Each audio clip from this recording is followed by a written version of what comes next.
Anna Simpson here at Risk Minds International in London. Joining me now is Ajay Gambhir, Director of Systemic Risk Assessment at ASRA. Thank you very much for joining me today. Thank you for having me. And let's start by telling me, in your work on climate change mitigation, you've uncovered some cascading effects and interconnections that are missing from many of today's traditional climate risk models. What are some of those? Yeah, so as you can imagine, climate change is a complicated subject, and there are lots of different uncertainties and there are lots of different ways in which it can manifest through economies and through society.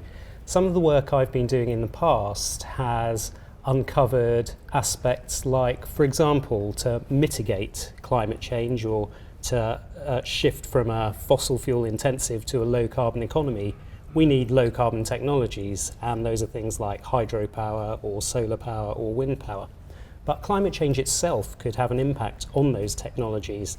There might be cloudiness, for example, which stops solar from being as effective as it could be, or there could be droughts, which means that hydropower might not output as much electricity as you think.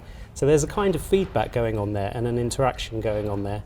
There's also all sorts of other interactions, like social interactions. If we rapidly shut down coal plants or gas plants, that could lead to unemployment, and unless that's well managed, there could be all sorts of knock-on effects for communities there. So it's a very multifaceted area and pretty difficult to model and simulate. And what is it about the way traditional climate risk models assess risk that essentially gives them a blind spot to these interconnections and cascading effects? So there isn't really anything as such as a comprehensive climate risk model yet, and that's because climate risk manifests in so many different ways. Broadly speaking, we have two classes of risk when it comes to climate change. There's transition risk. That's the risk that comes from a very quick shift from a high carbon to a low carbon economy, and that can cause all sorts of economic effects, societal effects.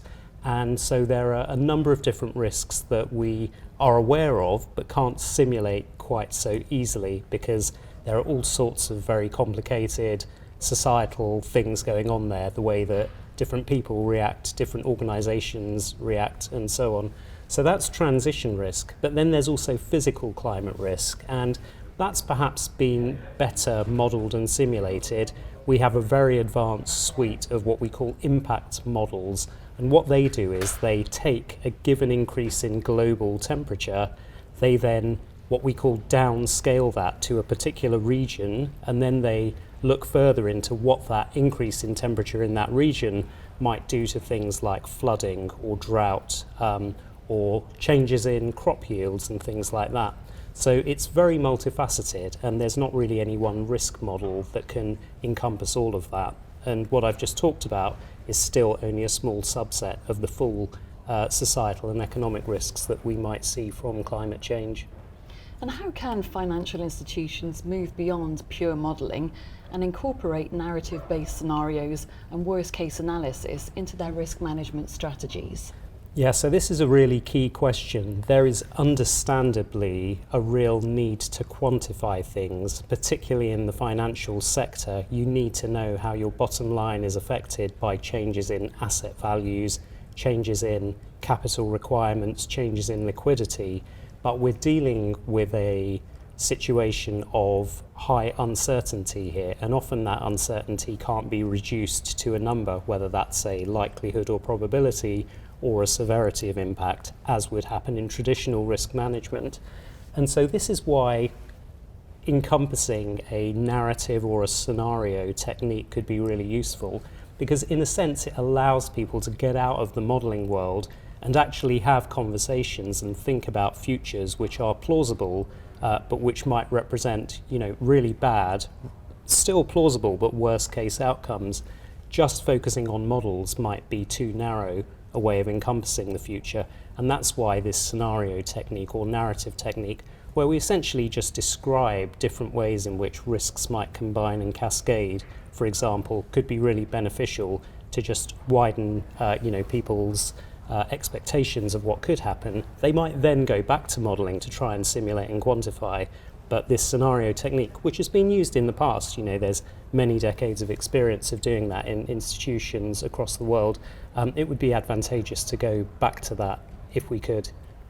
And how can organisations better integrate climate risk assessment with other forms of risk management, such as pandemic or economic crisis preparedness? Yeah, so again, another central question. We don't have a model of the world, what we would call a digital twin of reality, in a sense that can simulate everything, what's going on with zoonotic disease, what's going on in health systems, what's going on in economic systems, food systems, and so on. And so, in a sense, we're at the frontier of the science here.